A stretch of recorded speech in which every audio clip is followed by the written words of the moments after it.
መጽሐፈ ኩፋሌ ምዕራፍ 20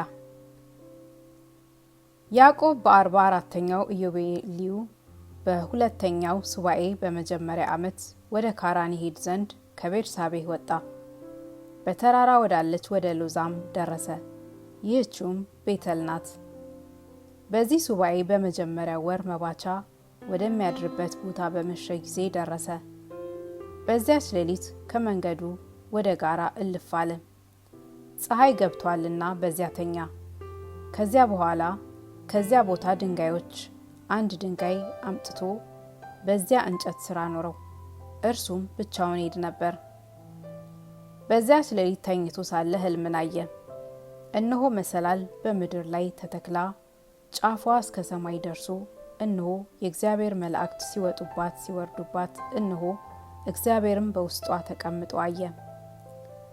ከያዕቆብም ጋር ተነጋገረ። የአባትህ የአብርሃም ፈጣሪ የይስሐቅም ፈጣሪ እኔ ነኝ። ይህችን አንተ የተኛህባትን ምድር ለአንተ እሰጣታለሁ፣ ከአንተም በኋላ ለዘርህ እሰጣታለሁ። ዘርህ እንደ አሸዋ እንደ ባህር አሸዋ ይሆናልና በምስራቅና በምዕራብ በደቡብና በሰሜን ትበዛለህ። የአሕዛብ አገሮች ሁሉ ባንተ ይባረካሉ፣ በዘርህም ይባረካሉ። እነሆ እኔም ካንተ ጋር እኖራለሁ፣ ሁልጊዜም እጠብቅሃለሁ። ያልሁህን ሁሉ እስካደርግልህ ድረስ በረድኤት አይለይህምና ከሄድክበት በዚች አገር በደህና መልስሃለሁ አለው። ይህን ሲነግረው ያዕቆብ ተኝቶ ነበር። ይህ ቦታ በእውነት የእግዚአብሔር ማደሪያ ነው፣ እኔ ግን አላወቅሁም ነበር አለ። ይህ ቦታ ግሩም ነው፣ የእግዚአብሔር ማደሪያ ነው እንጂ ምን ተርታ ቦታ አይደለም ብሎ ፈራ። ይህችም የሰማይ ደጃፍ ናት አለ። ያዕቆብም ሲነጋ ገስግሶ ሄዶ በራስጌው ትራስ አድርጎ ያኖረውን ድንጋይ አመጣ፣ ለምልክትም አቆመው። በራሱም ላይ ዘይትን አፈሰሰበት። የዚያንም ቦታ ስሙን ቤቴል አለው፣ የእግዚአብሔር ማደሪያ ማለት ነው። ቀድሞ ግን የአገሩ ስም ሎዛ ነበረ። ያዕቆብም ለእግዚአብሔር ስለተሳለ እግዚአብሔር ከኔ ጋር በረድኤት ቢኖር እኔ በመሄድባት በዚች ጎዳና ቢጠብቀኝ፣ እበላ ዘንድ እንጀራን ቢሰጠኝ፣ እለብስም ዘንድ ልብስ ቢሰጠኝ፣ ወደ አባቴም ቤት በደህና ብመለስ እግዚአብሔር አምላክ ይሆንልኛል፣ አመልከዋለሁ። ይህም በዚህ ቦታ ለምልክት ሐውልት አድርጌ ያቆምኩት ድንጋይ የእግዚአብሔር ማደሪያ ይሆናል። ከዚህም ከሰጠኝ ሁሉ እኔ ለአንተ ለአምላኬ አስራት እሰጣለሁ አለ። ከርብቃ ወንድም ከላባ ዘንድ በምስራቅ በኩል ወዳለች ወደ ሶርያ ተነስቶ ሄደ። ከእርሱ ጋር ኖረ። ስለ ልጁ ስለ ራሄል አንድ ሱባኤ ተገዛለት። በሶስተኛው ሱባኤ በመጀመሪያው ዓመት ስለ እርሷ ለአንተ 7 ዓመት የተገዛሁላትን ሚስቴን ስጠኝ አለው። ላባም ያዕቆብን እኔ ሚስትህን እሰጥሃለሁ አለው። ላባ ሰርግ አደረገ። ታላቂቱን ልጁን ሊያን ወስዶ ለያዕቆብ ሚስት ልትሆነው ሰጠው። የምታገለግል ባሪያ ዘለፋንም ሰጣት። ራሄልን መስለዋለችና ያዕቆብ ግን አላወቀም ነበር። ደረሰባት፣ እርሷስ እነሆ ሊያ ናት። ያዕቆብም በላባ ተቆጣ። የተገዛሁልህ ስለ ሊያ ያይደለ ስለ ራሄል አይደለምን? ለምን እንዲህ አደረከኝ? ለምን በደልከኝ? ልጅህን ውሰድ፣ በእኔ ክፉ አድርገሃልና እኔ ሄዳለሁ አለው። የሊያ ዓይኗ ልም ነበርና ያዕቆብ ከሊያ ይልቅ ራሄልን ይወድ ነበር። ነገር ግን መልኳ እጅግ መልካም ነበረ። ራሄል ግን ዓይነ መልካም ነበረች፣ መልኳም ያማረ እጅግ ደመግቡ ነበረች። ላባም ያዕቆብን እንዲህ አይደለም፣ በሀገራችን ታላቂቱ ሳለች ታናሽቱን መስጠት የለም፣ ይህንንም ማድረግ አግባብ አይደለም። ታላቂቱ ሳለች ታናሽቱን ልጁን የሚሰጥ እንደሌለ በሰማይ ጽላት እንዲህ ታውቋል ተጽፏልና ታላቂቱን ልጅ አስቀድሞ ይሰጣል፣ ከእርሷም በኋላ ታናሽቱን ልጁን ይሰጣልና እንዲህ የሚያደርግ ሰው ስለ እርሱ በደልን በሰማይ ጽላት ይጽፉበታል። ይህ ስራ በእግዚአብሔር ፊት ክፉ ነውና ይህን ስራ የሚሰራ ሰው የሚደነቅ አይደለም። አንተም የእስራኤልን ልጆች እዘዝ፣ እጅግ ክፉ ነውና ይህን ነገር እንዳያደርጉ አስቀድመው ታላቂቱን ሳይሰጡ ታናሺቱን አስቀድመው እንዳይሰጡ እዘዝ። ላባም ያዕቆብን የዚህች የሰርጓ በዓል የሚደረግበት 7ቱ ቀን ይለፍ፣ ዳግመኛም 7 ዓመት ትገዛልኝ ዘንድ በመጀመሪያ ሱባኤ እንዳደረግ በጎቼን ትጠብቅልኝ ዘንድ ራሔልንም እሰጥሃለሁ አለው። የልያ ሰርግ በዓል የተደረገበት 7ቱ ቀን ባለፈ ጊዜ ሁለተኛ 7 ዓመት ይገዛለት ዘንድ ላባ ለያዕቆብ ራሔልን ሰጠው። ለራሔልም የዘለፋን እህት ባላን አገልጋይ ልትሆናት ሰጣት። ልያ በብላሽ ተሰጥታለችና ስለ ራሔል ዳግመኛ 7 ዓመት ተገዛ። እግዚአብሔር የልያን ማኅፀን ከፈተ፣ ጸነሰች፣ ለያዕቆብ ወንድ ልጅን ወለደች፣ ስሙንም ሮቤል አለው። በ3ኛው ሱባኤ በመጀመሪያው ዓመት 9ኛው ወር በባተ በ14ኛው ቀን ስሙን ሮቤል አለው። እግዚአብሔር ልያ እንደተጠላች አይቷልና የራሔል ማኅፀን ተዘጋ። ራሔል ግን ትወድ ነበር። ያዕቆብ በልያ ዳግመኛ ደረሰባት፣ ጸነሰች፣ ሁለተኛ ልጅንም ወለደች። ስሙንም 10ኛው ወር በባተ በ21 ቀን ስምዖን አለው። በዚህ ሱባኤ በ3ኛው ዓመት ያዕቆብ ዳግመኛ በልያ ደረሰባት፣ ጸነሰች፣ 3ኛ ወንድ ልጅን ወለደችለት። በመጀመሪያው ወር መባቻ ስሙን ሌዊ አለው። በዚህ ሱባኤ በ6ኛው ዓመት ያዕቆብ ዳግመኛ በልያ ደረሰባት፣ ጸነሰች፣ 4ኛ ወንድ ልጅ ወለደችለት። በ4ኛው ሱባኤ 3ኛ ወር በባተ በ15ኛው ቀን በመጀመሪያው ዓመት ስሙን ይሁዳ አለው።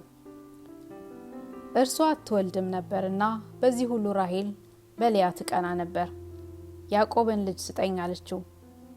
ያዕቆብም የማኅፀንሽን ፍሬ የከለከልኩሽ እኔ ነኝን? መውለድን እኔ አስተውሁሽን? አላት። ራሔልም ልያ ለያዕቆብ 4 ልጆች ስምዖንና ሮቤልን፣ ይሁዳንና ሌዊን እንደወለደች ባየች ጊዜ በባሪያዬ በባላን ድረስባት፣ ጸንሳ ወንድ ልጅን ትወልድልኛለች አለችው። ደረሰባት፣ ጸንሳ ወንድ ልጅን ወለደችለት። በ3ኛው ሱባኤ በ6ኛው ዓመት 6ኛው ወር በባተ በ9ኛው ቀን ስሙን ዳን አለው። ያዕቆብ ዳግመኛ በባላን ደረሰባት፣ ጸንሳ ዳግመኛ ለያዕቆብ ወንድ ልጅን ወለደችለት። በ4ኛው ሱባኤ በ2ኛው ዓመት 7ኛው ወር በባተ በ5ኛው ቀን ራሔል ስሙን ንፍታሌም አለችው። ልያም እንደመከነች ልጅ እንዳልወለደች ባየች ጊዜ እርሷም በራሔል ቀንታ አገልጋዩዋ ዘለፋን ለያዕቆብ ሚስት ትሆነው ዘንድ ሰጠችው። እርሷም ጸንሳ ወንድ ልጅን ወለደችለት። በ3ኛው ዓመት 8ኛው ወር በባተ በ12ኛው ቀን ስሙን ጋድ አለችው። ዳግመኛም ደረሰባት፣ ጸንሳ ሁለተኛ ወንድ ልጅን ወለደችለት። በ4ኛው ሱባኤ በ5ኛው ዓመት 11ኛው ወር በባተ በ2ኛው ቀን ልያ ስሙን አሴር አለችው። ያዕቆብም በልያ ደረሰባት፣ ጸንሳ ለያዕቆብ ወንድ ልጅን ወለደችለት። በ4ኛው ሱባኤ በ4ኛው ዓመት 5ኛው ወር በባተ በ4ኛው ቀን ስሙን ይሳኮር አለችው፣ ለሞግዚትም ሰጠችው። ያዕቆብ ዳግመኛ ደረሰባት፣ ጸንሳ ሴትና ወንድ 2 ልጆችን ወለደችለት። በ44ኛው ኢዮቤልዩ በ6ኛው ሱባኤ በ7ኛው ዓመት በ7ኛው ወር የወንዱን ስም ዛብሎን አለችው፣ የሴቲቱን ስም ዲና አለቻት። እግዚአብሔርም ራሔልን ይቅር አላት፣ ማኅፀኗንም ተከፈተ፣ ጸንሳ ወንድ ልጅን ወለደች። በ4ኛው ሱባኤ በ6ኛው ዓመት በ4ኛው ወር መባቻ ስሙን ዮሴፍ አለችው። ዮሴፍም በተወለደ ጊዜ ያዕቆብ ላባን ልጆቼና ሚስቶቼን ስጠኝ፣ ወደ አባቴ ወደ ይስሐቅ ልሂድ፣ ስለ 2 ልጆችህ ፋንታ ለአንተ የተገዛሁላቸውን ዘመኖቼን ፈጽሜያለሁና ቤት እሰራለሁ፣ ወደ አባቴን ቤት እሄዳለሁ አለው። ላባም ያዕቆብን በደሞዝ ከኔ ጋር ተቀመጥ፣ ዳግመኛ መንጋዎቼን ጠብቅልኝ፣ ደሞዝህን ውሰድ አለው። አመድማ ዥንጉርጉር ነጭ ሆኖ የተወለደው ደሞዝ ሊሆነው ከፍየሉ ጠቦትና ከበጉ ጠቦት በጉን ሁሉ ደሞዝ ይሰጠው ዘንድ እርስ በርሳቸው ተዋዋሉ። በጎቹም ሁሉ ምልክት ያለውን ሁሉ አመዳሙን ዥንጉርጉሩን ይወልዱ ጀመር። ዳግመኛም በጎቹ በእነዚያ አምሳል ይወልዱ ጀመር። ምልክት ያለው ሁሉ ለያዕቆብ፣ ምልክት የሌለው ለላባ ሆኑ።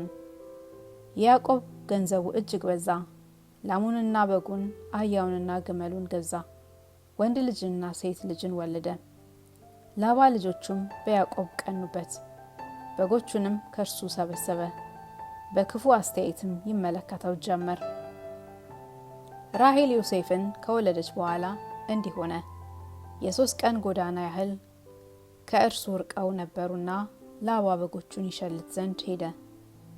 ያዕቆብም ላባ በጎቹን ይሸልት ዘንድ እንዲሄድ አይቶ ራሔልንና ሊያን ጠርቶ ከእርሱ ጋር ወደ ከነዓን ይመጡ ዘንድ ከልባቸው የሚገባ ነገር ነገራቸው። በሕልም ያየውን ሁሉ ወደ አባቱ ቤት ይመልስ ዘንድ የነገረውንም ሁሉ ነግሯቸዋልና ወደምትሄድበት ቦታ ሁሉ እኛም ካንተ ጋር እንሄዳለን አሉት። ያዕቆብም የአባቱን የይስሐቅን አምላክ የአባቱን የአብርሃምን አምላክ አመሰገነው።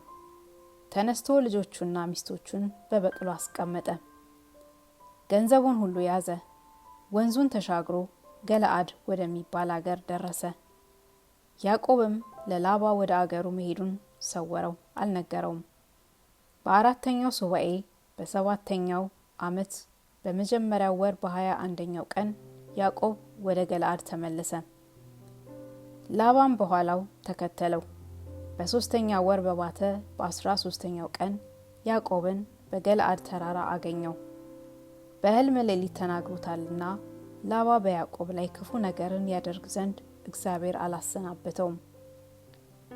ላባም ለያዕቆብ ነገረው። በዚያም ወር በ15ኛው ቀን ያዕቆብ ለላባ ፍሪዳ አረደ። ከእርሱ ጋር ለመጡ ሰዎችም ሁሉ አረደ። አንዱ አንዱን በተንኮል እንዳይፈልገው በዚያች ሌሊት በገለአድ ተራራ ያዕቆብ ለላባ ማለለት፣ ላባም ለያዕቆብ ማለለት። ምስክር ሊሆን በዚያ ኮረብታን ሰራ። ከዚህም ነገር የዚያ ቦታ ስም ምስክር የተደረገበት ኮረብታ ተባለ።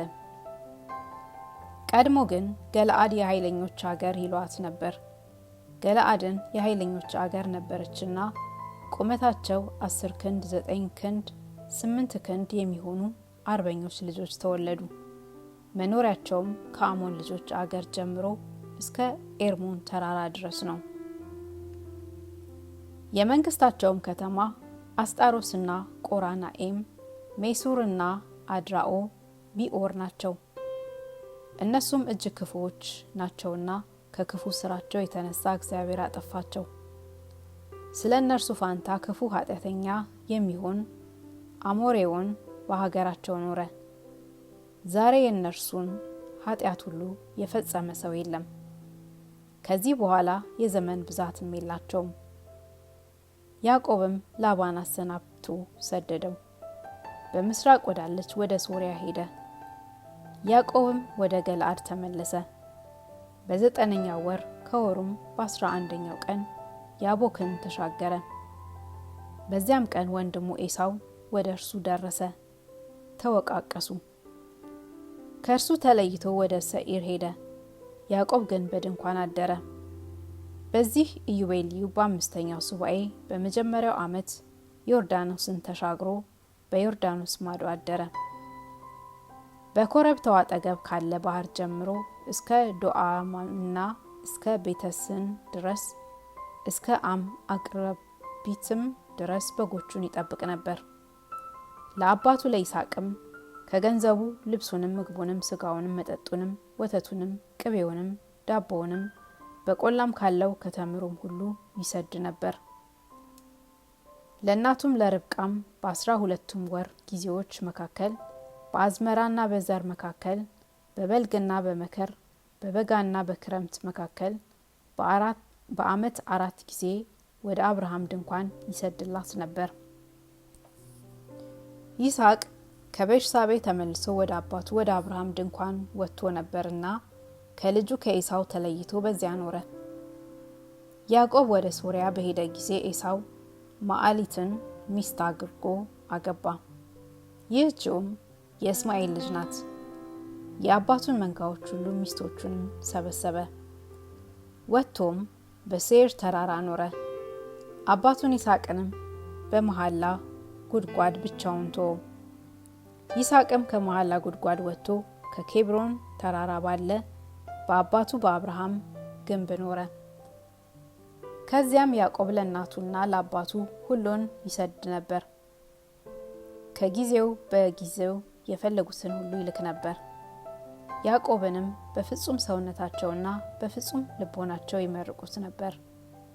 በ6ኛው ሱባኤ በመጀመሪያው ዓመት የሰቂማ ምስራቅ ወደምትሆን ወደ ሳሌም በ4ኛው ወር በተድላ በደስታ ወጣ።